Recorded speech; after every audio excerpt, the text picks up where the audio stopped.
एक गांव में चुड़ैल का साया था। वो रूप बदलकर सुंदर लड़की बनकर लड़कों से लव लेटर लिखवाती और पढ़ने के बाद उस लड़के को मार डालती। इस वजह से गांव के जवान लड़के रात में घर से नहीं निकलते थे। एक दिन संजू, जो कि दिल्ली में रहता था, अपने मामा हिम्मत सिंह को फोन करता है और कहता है, अरे मामा जी, मैं संजू बोल रहा हूँ। दिल्ली से मैं गांव घूमने आना चाहता हूँ। अरे संजू बेटा, ये तो तुम्हारा ही घर है, जब चाहो आओ। भला ये भी कोई पूछने की बात है? जब चाहे मन करे आ जाना। ऐसा कहकर हिम्मत फोन काट देता है। तभी वहाँ उसकी पत्नी दुलारी आती है और बोलती है, अजी तुम्हारा दिमाग खराब है क्या? बेचारे को अभी बुला रहे हो? जानते नहीं बाहर कितना खराब माहौल है। चुड़ैल गांव के जवान लड़कों को मारे डाल रही है। दुलारी की बात सुनकर हिम्मत सिंह भी घबरा जाता है और संजू को ना आने के लिए बोलने के लिए फोन मिलाता है, लेकिन संजू का फोन नहीं मिलता। अब क्या करूं? भांजे को तो फोन ही नहीं मिल रहा। दुलारी कह तो सही रही है, पर अब क्या कर सकते हैं? आने दो संजू को, मैं उसे समझा दूंगा चौकन्ना रहने के लिए।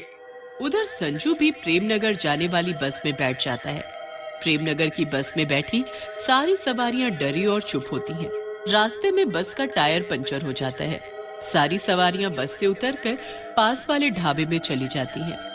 संजू बस के ड्राइवर के पास जाता है और पूछता है, अरे भाई, बस ठीक होने में कितना टाइम लगेगा? मुझे रात होने से पहले प्रेमनगर पहुंचना है। भैया, अब जो समय लगना है वो तो लगना ही है। वैसे भी प्रेमनगर में कोई बस रात में नहीं जाती। अगर ज्यादा लेट हो जाएंगे तो इसी ढाबे पर ही रात गुजारनी पड़ेगी। ऐसा कहकर ड्राइवर बस का टायर बदलने में लग जाता है और संजू भी ढाबे के अंदर चला जाता है और एक टेबल पर बैठ जाता है।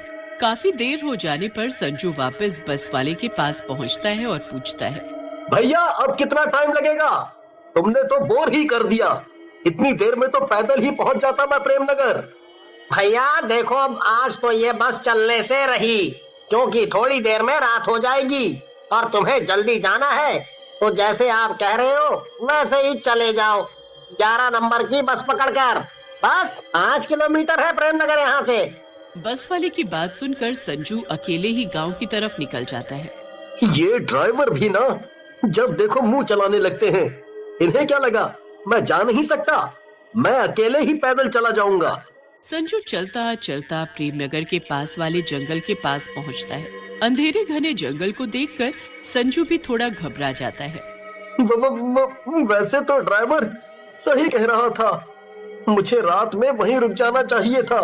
कितना घना और भयानक जंगल है। तभी चुड़ैल संजू को देखती है और सोच में पड़ जाती है। अरे वाह, क्या बांका और हीरो टाइप लड़का है। मैं तो इसे अपना बॉयफ्रेंड बनाऊंगी। शहरी है। ऐसा कहकर चुड़ैल लड़की बनकर एक पेड़ के नीचे बैठ जाती है। संजू को लड़की दिखती है और वो लड़की आम के पेड़ के नीचे आम बिन रही होती है। ये देखकर संजू डर जाता है। ये कौन लड़की है? वो भी इतने घने जंगल में, वो भी अकेले। संजू को देख लड़की संजू के पास आ जाती है और बोलती है, अरे तुम इस गांव के तो नहीं लगते। कौन हो? कहाँ से आ रहे हो? लड़की देखने में बहुत ही सुंदर होती है।